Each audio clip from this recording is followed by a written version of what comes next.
بسم اللہ الرحمن الرحیم۔ پاکستان کے پاسبان ایپیسوڈ نمبر 2، تحریر آواز عائشہ راٹھور۔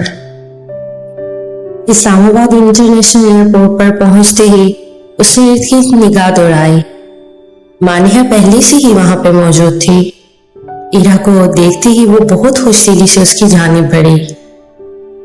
السلام علیکم، اگر میں غلط نہیں ہوں تو آپ ایرا ہیں نا؟ ایرا یوسف؟ جی میں ایرا ہوں، اور میں مانیہ تغلق، ابراہیم تغلق کی بیٹی۔ وہ ہلکا سا مسکرائی۔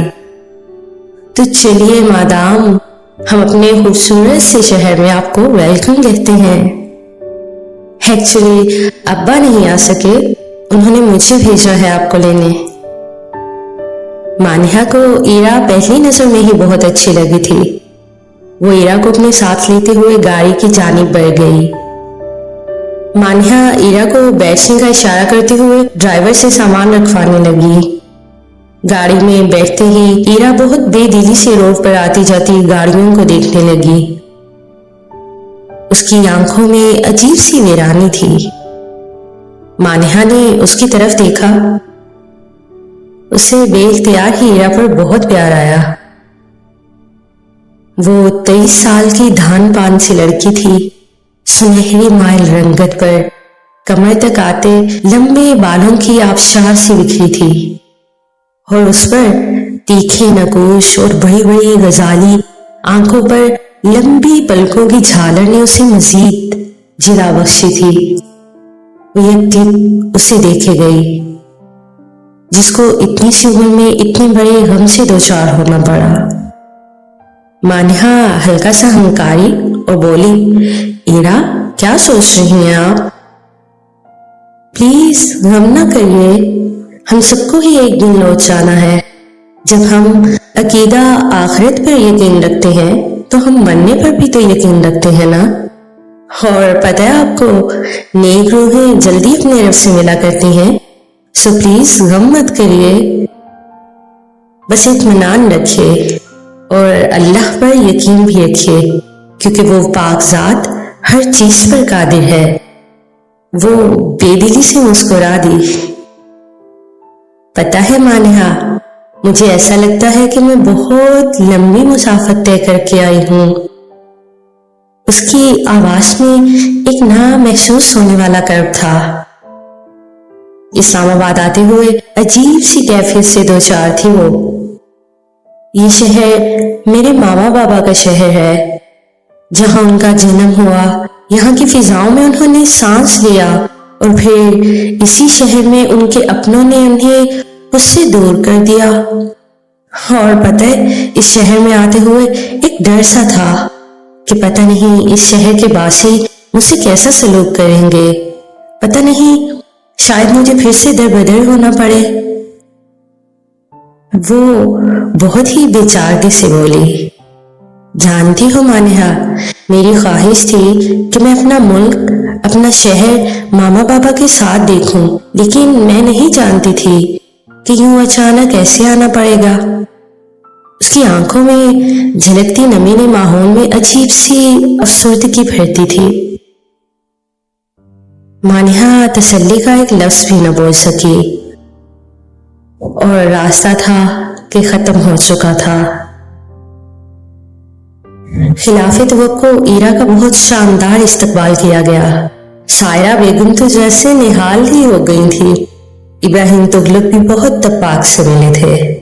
لاؤنج میں علی کے علاوہ سبھی لوگ موجود تھے۔ ابراہیم تغلق اپنی اور یوسف صاحب کی دوستی کی لازوال داستان یاد کرتے ہوئے آپ دیدہ سے ہو گئے۔ بیٹا، آج سے تم ہماری بیٹی ہو۔ سائرہ بیگم اب سے ہماری ایک نہیں 2 بیٹیاں ہیں۔ وہ سائرہ بیگم کی طرف دیکھ کر مسکرائے۔ سائرہ بیگم بھی آہستگی سے مسکرا دی۔ پھر کھانے کے بعد مانیہ ایرا کو اس کا روم دکھانے لے آئی۔ ایرا کو اوپر والے فلور میں بالکونی کے ساتھ والا روم دیا گیا تھا، جسے مانیہ نے اپنی موجودگی میں بہت خوبصورتی سے سجایا تھا۔ ایرا سنیں، کیا میں آپ کو آپ ہی بلا سکتی ہوں؟ یس،